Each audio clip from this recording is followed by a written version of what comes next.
नाही, मला त्याच्याबद्दल काय माहिती नाही.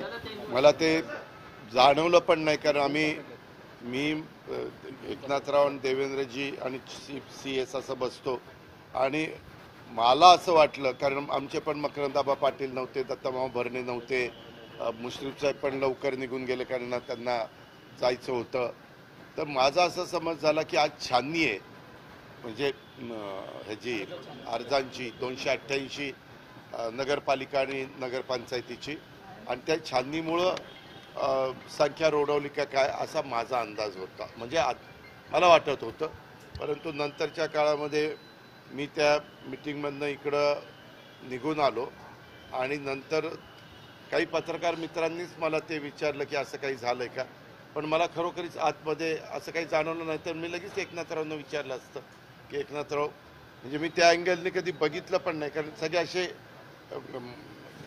वेगवेगळ्या त्यांच्या प्रोटोकॉलप्रमाणे जागा ठरलेल्या असतात आणि त्या पद्धतीने आम्ही बसतो.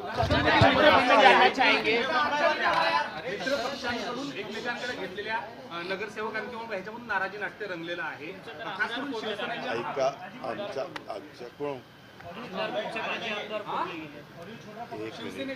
प्रत्येक जण आपापला पक्ष वाढवण्याचा प्रयत्न करत असतो आणि निवडणुकीच्या काळात हे प्रमाण मोठ्या प्रमाणावर वाढतं, तिकीट देण्याच्या निमित्तानं वाढतं, अध्यक्षाची उमेदवारी देण्याच्या निमित्तानं वाढतं आणि त्याच्यातून आज मुख्यमंत्री आणि एकनाथराव शिंदेसाहेब आणि बाकीचे सहकारी, मी तिथं नव्हतो पण बसले होते अशी नंतरची मला माहिती, कारण आज आमचे पायाभूत सुविधेची पण मीटिंग होती, आमची ते बिबट्याच्या बद्दलची पण बैठक होती, बरेच आमदार VCवर पण जॉईन झालेले होते, त्या वेगवेगळ्या जिल्ह्यातले सगळे अधिकारी वर्ग पण तिथं हजर होता, पण त्याच्या संदर्भातली बैठक काहीतरी झाली असं माझ्या कानावर.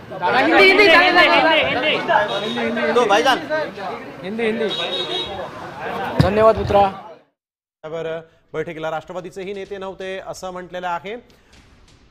अजित पवारांना माध्यमांच्या प्रतिनिधींनी ज्यावेळेस हा प्रश्न केला त्यावेळेस राष्ट्रवादीचेही काही नेते हजर नव्हते या कॅबिनेटच्या बैठकीला असं यावेळेस सांगितलेलं आहे. आज अर्जांची छाननी असल्यामुळे हे मंत्री नसतील असा माझा समज झाला असं देखील अजित पवार म्हणाले. याबद्दलची कुठलीच कल्पना नाही असं म्हणत अजित पवारांनी शिंदे गट आणि भाजपच्या या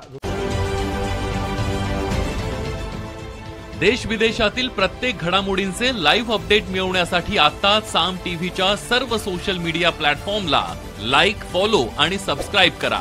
तसंच सर्व नोटिफिकेशनसाठी बेल आयकॉन प्रेस करायला विसरू नका.